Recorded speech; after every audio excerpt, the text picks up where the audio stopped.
Animé par Geoffroy Fumbola Libé Kamakoso, membre de la plateforme, libéré Jean-Rémy Yama a démontré au cours d'une conférence de presse les manœuvres conspirées de la justice dans le but de garder le président Jean-Rémy Yama en prison sans pourtant être auditionné par le juge de la cour criminelle, a dit l'exposant. Yama en prison aujourd'hui.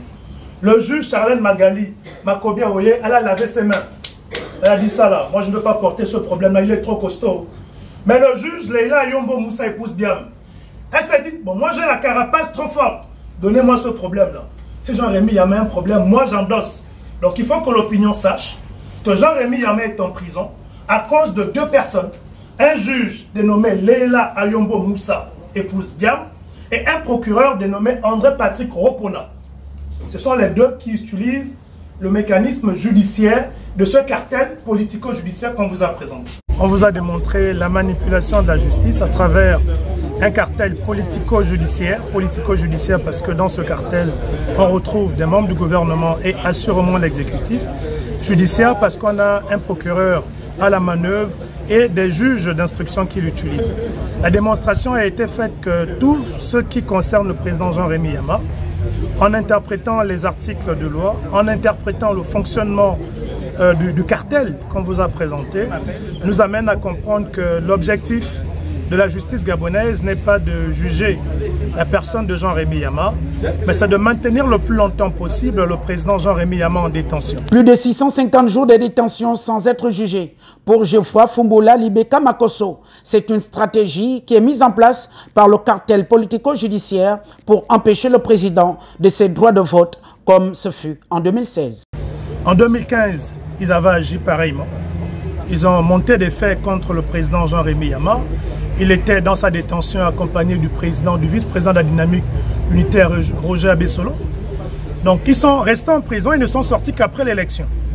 Donc tout nous laisse à croire, à travers la démonstration qu'on a faite, que le même cartel politico-judiciaire réinitialise sa manœuvre, celle de maintenir Jean-Rémy Yama en prison le temps de l'élection et de libérer après. Pourquoi? Parce que vous comprenez aisément, comme on le voit partout, c'est un mobilisateur.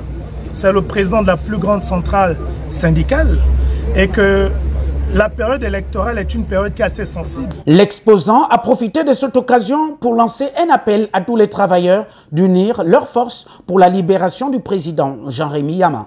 Je vais réitérer ce que je dis lors de la sortie de la dynamique unitaire, même si ça a choqué plusieurs. J'ai fait la démonstration, je vous ai dit, la malédiction est un mot biblique. Et celui qui est porteur de malédiction est défini comme étant maudit. Ce n'est pas une insulte. De la même manière que la bénédiction est biblique, celui qui est porteur de bénédiction est appelé béni. Donc aujourd'hui, les travailleurs doivent se mobiliser. S'ils sont une véritable source de bénédiction pour le pays, ils doivent se mobiliser pour libérer leur président. S'ils se reconnaissent comme étant une source de malédiction, donc des maudits et non des bénis, c'est tout à fait normal qu'ils puissent agir comme le cartel. Parce que le cartel aussi porte la malédiction de ce qui arrive à Jean-Rémy Yama. Il ne faut pas que les travailleurs du public et du privé soient solidaires de cette malédiction. Il faut qu'ils s'en détachent, donc il faut qu'ils se mobilisent, quitte à paralyser l'administration pour exiger la libération de leur président. Jean-Rémy Yama, radié de la fonction publique, salaire suspendu, croupit depuis 7 mois à la maison d'arrêt de Libreville. Une affaire qui a pris une autre tournure. La plateforme libérée Jean-Rémy Yama, quant à elle, est déterminée à aller jusqu'au bout.